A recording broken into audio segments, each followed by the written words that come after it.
Waalaikumsalam warahmatullahi wabarakatuh.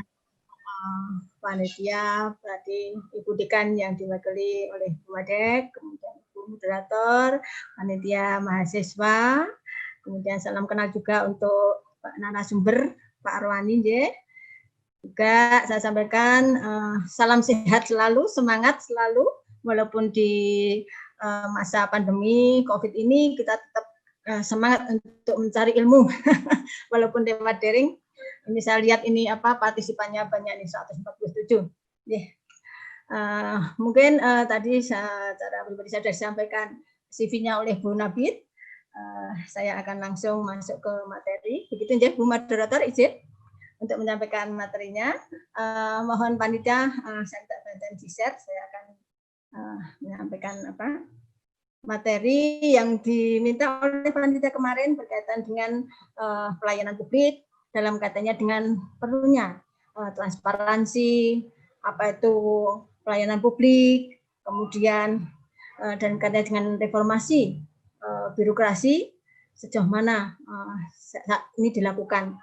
Dan tadi ada kaitannya dengan bagaimana bisa menciptakan kualitas pelayanan publik yang berlandaskan pada nilai-nilai Pancasila. Itu yang menarik. Kalau selama ini kita bicara di FISIP sendiri, kita bicara pelayanan publik itu sudah biasa. Tetapi saya mendapat tantangan menarik karena waktu saya dari panitia menyampaikan Ibu bersediakan menjadi narasumber untuk itu. Tapi ada sisi lain yang menarik, ada dilihat atau berlandaskan pada nilai-nilai Pancasila. Nah, ini yang menjadi sesuatu yang baru, yang keunikan, ya, atau menariknya di webinar pada pagi, insya Allah sampai siang hari ini.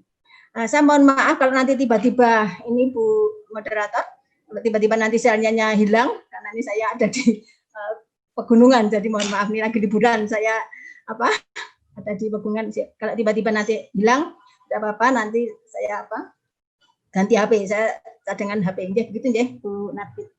Nah, teman-teman, saya akan langsung mulai. Jadi untuk topik yang kemarin diminta panitia sekali lagi adalah saya ambil berkaitan dengan nilai-nilai Pancasila dalam kaitannya dengan pelayanan publik di Indonesia. Tadi disampaikan di awal tadi oleh Ibu Wadek kalau tidak salah itu dalam kaitannya dengan reformasi birokrasi. Kita akan bahas sedikit-sedikit, tapi waktu yang 20 menit yang sangat singkat itu semoga nanti tidak mengurangi. Kita akan perbanyak di diskusi. Lanjut ya. Nah. Kemudian kita akan bicara terlebih dahulu tentang pelayanan publik. Kalau tidak salah saya tadi ngirim PPT yang terbaru yang pagi, panitia. Jadi ada dua. Pakailah yang pagi yang sudah ada filmnya. Tadi pagi sudah saya perbarui. Mungkin bisa sambil persiapan ya. Yang saya kirim jam 5 kalau nggak salah. Coba nanti mungkin bisa di setting dulu. Ya. Diganti yang PPT saya yang saya kirim pagi. Sudah ada filmnya, film tentang pelayanan publik yang nanti lebih menarik. Mungkin panitia bisa mengganti sambil panitia menyiapkan. Yang saya kirim yang ada filmnya itu bagus. Ya, sambil menunggu, monggo tetap saya akan lanjutkan. Jadi untuk pelayanan publik sendiri, apa sih yang menarik sebenarnya mau kita bicarakan di dalam webinar pada pagi sampai siang hari nanti, insya Allah, yaitu tentang apa itu maksud dari pelayanan publik, seperti yang diminta panitia kemarin. Kemudian yang kedua nanti kita akan bicara tentang parameternya. Parameter pelayanan publik yang berkualitas itu apa saja sebenarnya. Ya. Kemudian tantangan yang dihadapi yang selama ini ada di masyarakat. Ya. Mungkin panitia bisa mengambil PPT yang satu ini, PPT yang pertama. Yang kedua saya kirim pagi. Mohon maaf Bu Nabit, tadi pagi saya sudah ngirim yang terbaru.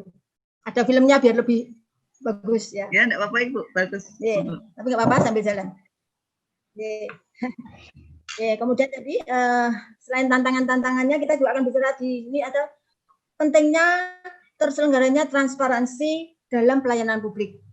Dan yang terakhir permintaan panitia adalah langkah apa yang selama ini telah dilakukan oleh pemerintah dalam rangka mewujudkan pelayanan publik yang berkualitas. Kesemuanya itu diarahkan sehingga kenapa reformasi itu perlu dilakukan dalam rangka pelayanan publik atau pemberian pelayanan publik yang baik. Dan yang menarik di sini adalah yang berlandaskan Pancasila yang bagaimana. Nah itu yang menarik. Oke. Nah, kalau bicara tentang pelayanan publik itu sendiri, mengacu kepada kita kembali ke regulasinya. Ya, betul ya. Nah, ini tadi saya sampaikan. Nah, ini. Apa itu pelayanan publik? Kita berpedoman pada Undang-Undang 25 tahun 2009 tentang pelayanan publik. Di sana sudah ditegaskan bahwa apa itu pelayanan publik? Ada kegiatan atau rangkaian dalam rangka pemenuhan kebutuhan pelayanan sesuai dengan peraturan perundang-undangan bagi warga negara yang dan penduduk atas barang dan jasa atau pelayanan administratif yang disediakan oleh penyelenggara pelayanan publik. Siapa penyelenggara pelayanan publik itu? Nah, penyelenggara pelayanan publik adalah birokrasi atau pemerintah. Nah, oke lanjut. Kemudian bagaimana dengan posisi sekarang ini? Pelayanan publik di Indonesia ini, saya mengambil data yang terakhir dari Ombudsman ada tahun 2009. Disinilah masalah-masalah apa saja yang ada yang selama ini masuk laporan ke Ombudsman. Biasanya ada satu, maladministrasi. Kemudian yang kedua adalah perilaku melawan hukum. Jadi pelanggaran-pelanggaran, termasuk korupsi, ya, penyalahgunaan wewenang, ini juga masuk di situ. Nah, jadi itu 3 hal utama dari keluhan yang masuk ke Ombudsman. Ini data-data bisa Bapak Ibu atau peserta lihat. Lanjut. Kemudian untuk regulasi seperti saya sampaikan ada tambahan selain Undang-Undang 25 tahun 2009 tentang pelayanan publik ditindaklanjuti dengan PP nomor 19 tahun 2012 sebagai pelaksana dari Undang-Undang 25 tahun 2009 ini. Yang menarik di sini adalah berkaitan dengan paradigma bagaimana bergesernya paradigma yang dulu dari sama-sama pelayanan tetapi di paradigma NPM bergeser ke sekarang yang namanya dengan NPS. NPM adalah New Public Management. Kemudian di era sekarang bergeser ke paradigma New Public Service. Disinilah terjadi pergeseran paradigma. Apa efeknya yang terjadi dengan adanya pergeseran paradigma di sini adalah masyarakat diposisikan sebagai pelanggan atau customer, sedangkan pemerintah sebaiknya hanya menjadi steering, dia pengarah saja. Kalau dulu masyarakat seakan-akan dia menjadi objek, ya, tapi sekarang masyarakat menjadi subjek. Kemudian hal menarik lagi yang berkaitan dengan apa perubahan-perubahan banyak adalah penyelenggaraan pelayanan publik yang selama ini dianggap berkualitas itu yang bagaimana? Nah, penyelenggaraan pelayanan publik yang berkualitas itu nanti ada beberapa hal yang berkaitan dengan standar pelayanan publik. Apabila penyelenggaraan pelayanan publik yang tersebut oleh suatu instansi tersebut sudah sesuai dengan standar yang ditentukan, yang disebut standar pelayanan publik, maka itu dianggap sebagai pelayanan yang sudah dianggap berkualitas. Banyak penelitian yang sudah melaksanakan. Nanti akan saya sampaikan. Kalau sekarang ini ada pemerintah menyelenggarakan inovasi pelayanan publik, ya. Kemudian lomba-lomba begitu, itu dalam rangka apa? Dalam rangka peningkatan pelayanan publik oleh pemerintah. Kemudian yang menarik lagi adalah berkaitan dengan pengembangan dari masyarakat itu sendiri yang tadi saya sampaikan. Dulu dianggap sebagai objek, sekarang menjadi subjek. Nah, bahkan dalam ketentuan saya sekarang ini masyarakat itu menjadi disebut dengan owner atau pemilik dari pelayanan publik. Kenapa? Karena sekarang adanya perubahan paradigma NPS tadi. Ya. Kemudian yang paling penting adalah perlunya perubahan mindset dari pelayan masyarakat. Jadi banyak sekali yang termasuk tadi dari keluhan di Ombudsman tadi adalah pelayanan yang kurang baik ini. Kenapa? Karena mindset dari para birokrat, pelayan-pelayan yang publik yang ada selama ini masih belum dianggap sulit berubah karena budaya yang lama untuk merubah itu harus pelan-pelan. Nah, ini harus segera dilakukan perubahan mindset. Nah, ini hal menarik yang mungkin nanti akan kita diskusikan. Kemudian kita lanjutkan berkaitan dengan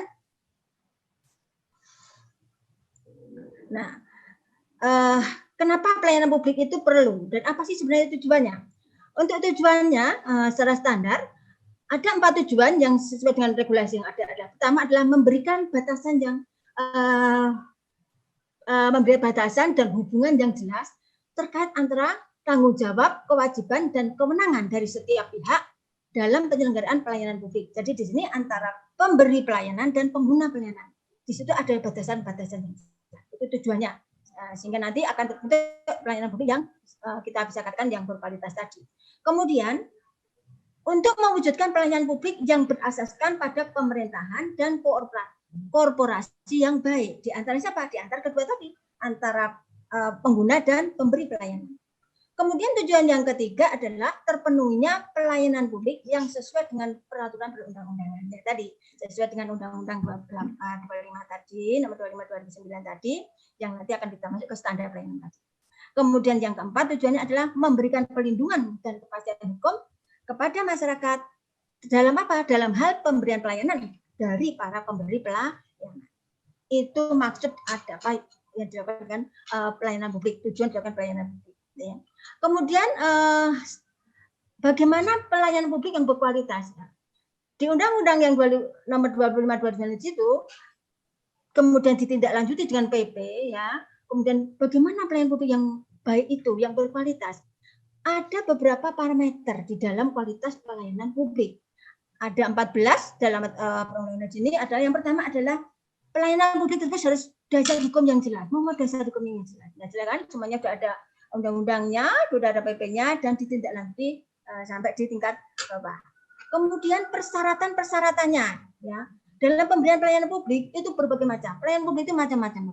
Ada yang masuk ke kesehatan itu sendiri, ada yang administratif seperti pelayanan kependudukan ya. Kemudian itu banyak sekali. Nah, itu persyaratan-persyaratan yang harus dipenuhi itu sudah sesuai belum?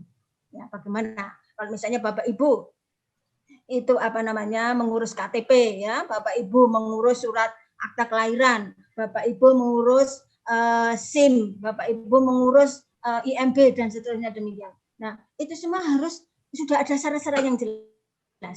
Ya. Apakah itu dilakukan oleh pemberi pelayanan maupun pengguna? Kadang-kadang pemberi pelayanan atau sudah ada syarat-syaratnya, tetapi masyarakat belum memenuhi, ya, jadi tidak berjalan. Jadi dua-duanya harus terpenuhi. Lalu sistem itu sendiri harus jelas.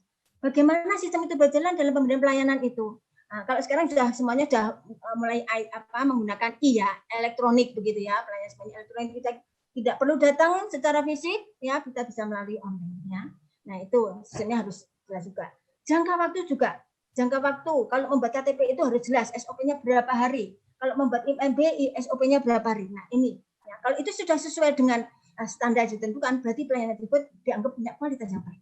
Kemudian yang kelima adalah biaya dan tarif yang selama ini masih sering. Disinilah penyimpangan maladministrasi yang disampaikan ke Ombudsman tadi sering terjadi karena harusnya tidak dipungut biaya, harusnya gratis, tapi kenapa di lapangan terjadi? Nah ini ya, inilah yang kemudian kalau itu terjadi penyimpangan seperti itu, nah inilah bagaimana kualitas pelayanan itu dianggap berkualitas atau tidak. Kemudian produknya, bagaimana produk pelayanan tersebut dihasilkan? Ya, produk bisa berupa jasa, barang maupun administratif tadi. Nah, kalau semua produk tersebut memang sesuai dengan isi dari peraturan, sesuai dengan tujuannya, maka itu juga menjadi parameternya. Kemudian untuk sarana dan prasarana penunjang ini sendiri, kalau itu prasarana yang sudah lengkap dimiliki oleh pemberi pelayanan, misalnya pelayanan baik itu pada saat elektronik misalnya, elektronik dalam pengurusan KTP, ya sudah ada webnya, nah itu sudah lengkap. Kemudian kalau tidak ada ya berarti tidak sesuai dengan sarana prasarana yang dipenuhi. Makanya ini harus lengkap. Kompetensi yang ke-8 kompetensi dari pelaksana atau pemberi pelayanan.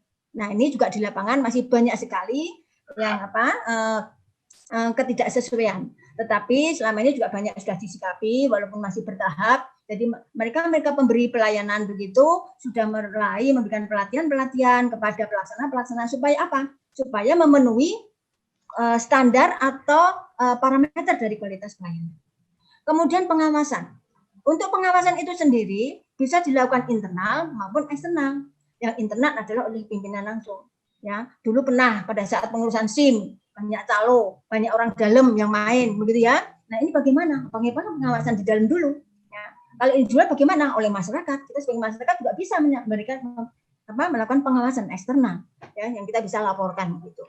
Kemudian yang ke-10 penanganan pengaduan. Jadi setiap sekarang sudah banyak sekali ya dipasang penanganan pengaduan oleh masyarakat ya. Itu sangat bermanfaat. Dipasang kotak pengaduan tapi tidak ada pengaduan, padahal masyarakat itu di luar itu gelisah. Nah, ini Ini kalau misalnya penanganan pengaduan itu ada keluhan dari masyarakat, kemudian itu segera ditangani, bagaimana penanganannya cepat, bagaimana penanganan itu kemudian ditindaklanjuti. Nah, ini menjadi parameter. Untuk jumlah pelaksana, untuk parameter kualitas pelayanan publik ini harus ada keseimbangan di dalam beban kerja. Di dalam setiap organisasi itu ada 1:10 di dalam melaksanakan suatu pekerjaan. Jadi apakah itu sesuai dengan beban kerja dari petugas atau pemberi pelayanan? Nah, ini juga menjadi salah satu parameter. Ke-12 adalah jaminan pelayanan sesuai dengan standar pelayanan. Yang dimaksud dengan jaminan pelayanan yaitu tadi apabila misalnya tadi saya contohkan dalam membuat KTP itu ya maksimal 3 hari. Nah, ini jamin 3 hari, kok munculnya 10 hari, 7 hari begitu. Nah, itu berarti tidak sesuai atau tidak berkualitas. Itu kan parameternya demikian. Ke-12 adalah jaminan keamanan dan keselamatan. Artinya apa? Bahwa pelayanan diberikan tadi memberikan rasa aman bahwa orang-orang yang mengurus atau intinya pengguna pelayanan publik itu merasa aman, nyaman, ya tidak terzolimi, ya tadi tidak ada paksaan-paksaan pungli-pungli tadi. Nah, ini maksud di sana. Dan yang terakhir adalah parameter kualitas pelayanan publik, evaluasi pelaksanaan kegiatan dari pelayanan itu sendiri. Jadi setiap pelaksanaan ini biasanya setiap tahun itu ada, selama ini kami punya tim untuk melakukan survei pelanggan, ya, survei pelanggan di rumah sakit, di setiap instansi atau pemberi pelayanan begitu, sehingga kita punya masukan. Ini gimana sih kita dinilai dari masyarakat bagaimana? Nah, kalau sebagai di perguruan tinggi selama ini banyak mahasiswa kami, mungkin di hukum juga ada ya.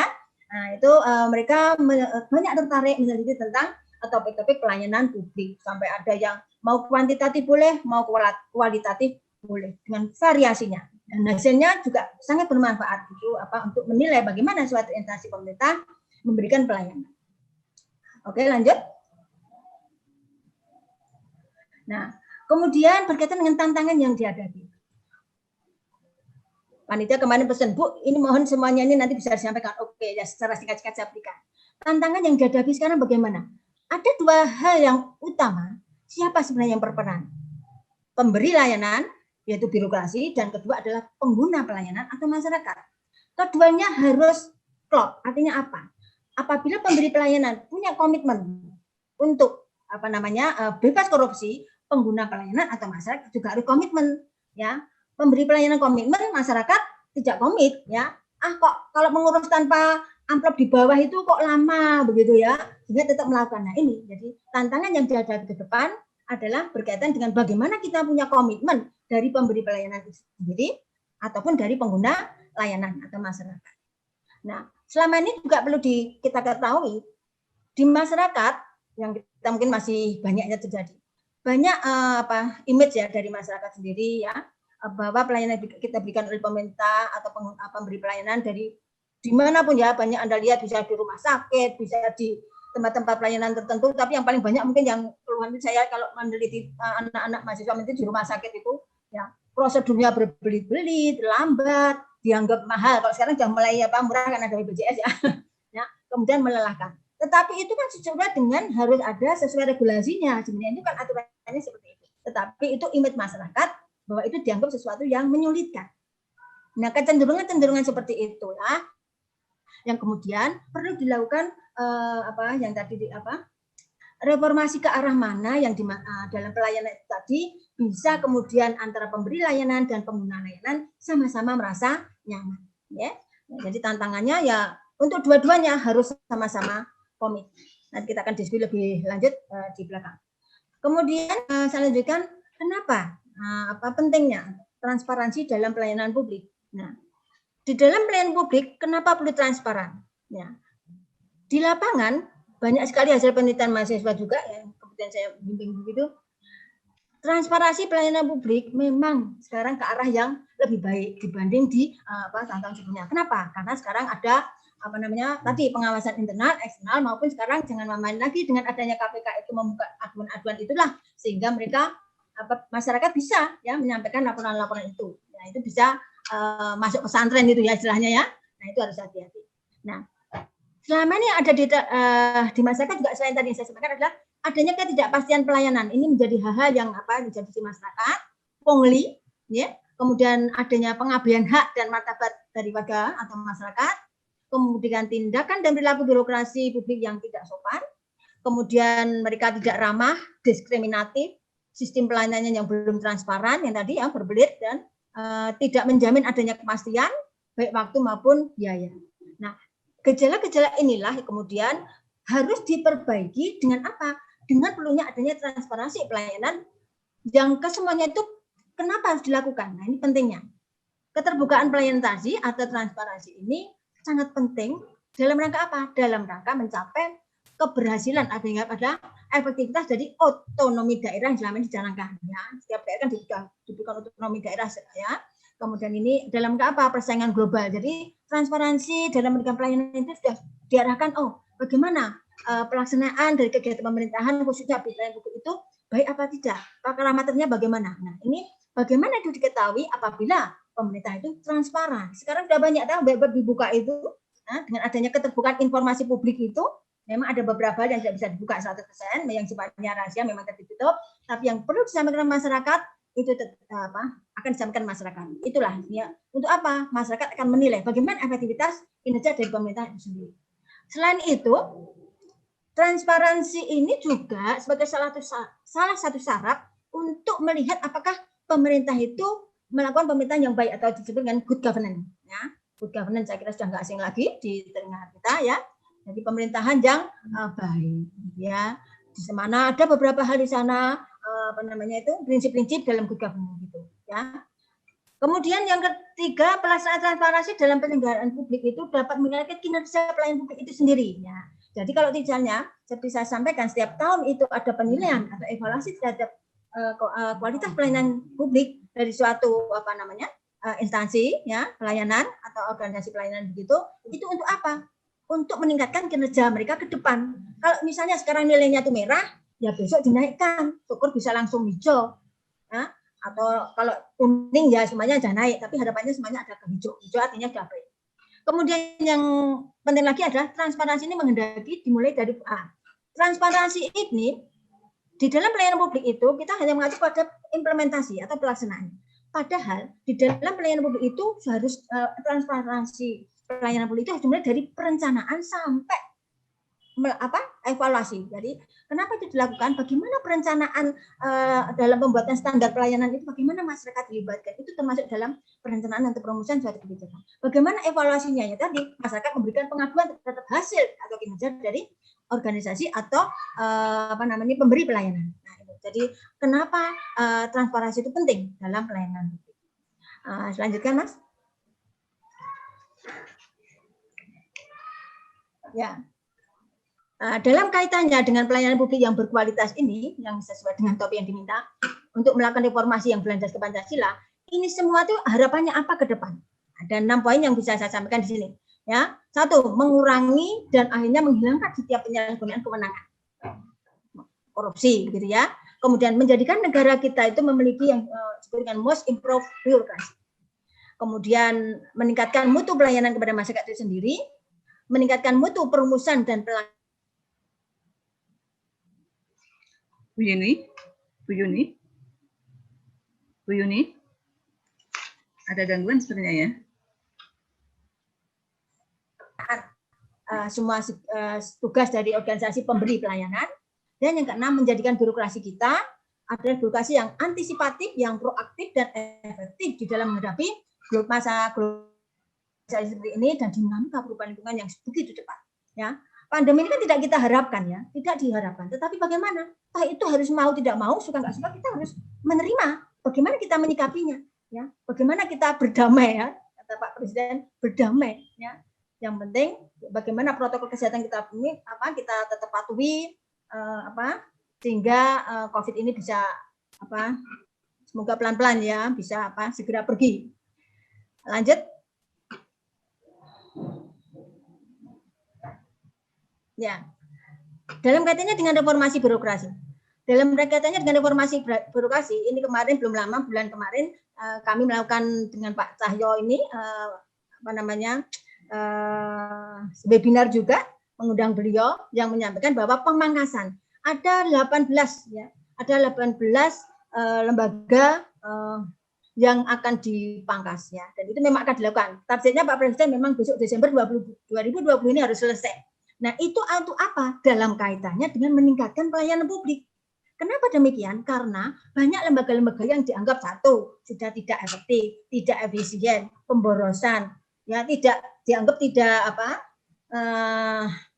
ya menghambur-hamburkan, kan tidak punya kinerja, sehingga itu alasannya kenapa pemerintah melakukan pemangkasan. Ini salah satu bentuk dari reformasi birokrasi melalui pemangkasan beberapa lembaga tadi.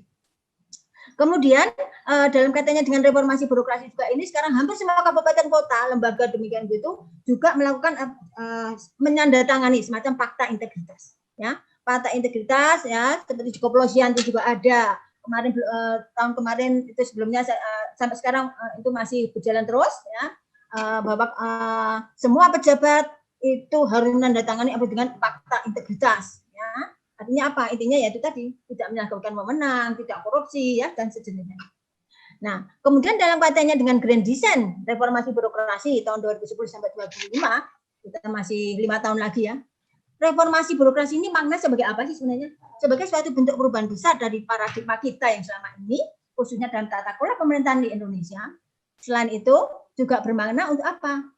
Untuk mempertaruhkan bahwa bangsa Indonesia kita itu siap untuk menghadapi dan menyongsong tantangan abad ke-21 yang sekarang semakin cepat ya, cepat berubah. Sekarang malah ada wabah seperti ini ya, yang tadinya tingkat perkembangan ekonomi kita tinggi menjadi harus minus lagi ya. Semoga nanti ini bisa berkembang. Ini kebetulan saya ada di Malang ya, tapi dengan tetap protokol kesehatan ya, saya lihat mengamati di beberapa tempat-tempat wisata protokol kesehatan tetap diterapkan. Karena kemudian saya juga peneliti untuk bidang pariwisata, sehingga saya pakai untuk tulisan-tulisan saya bagaimana protokol kesehatannya. Nah, untuk reformasi birokrasi berikutnya dan kaitannya dengan Pancasila, ini yang menarik yang menjadi tantangan saya dan menarik untuk webinar kali ini. Nah, bagaimana aktualisasi nilai-nilai Pancasila di dalam pelayanan publik dalam kaitannya dengan reformasi birokrasi tadi. Nah, bagaimana kita melihat bahwa kalau tadi disampaikan, Bu, apakah reformasi birokrasi itu ada pelayanan publik sebelum reformasi itu tidak Pancasilais, Bu? Maaf, tidak berdasarkan pada Pancasila. Kemudian sebelum reformasi bagaimana?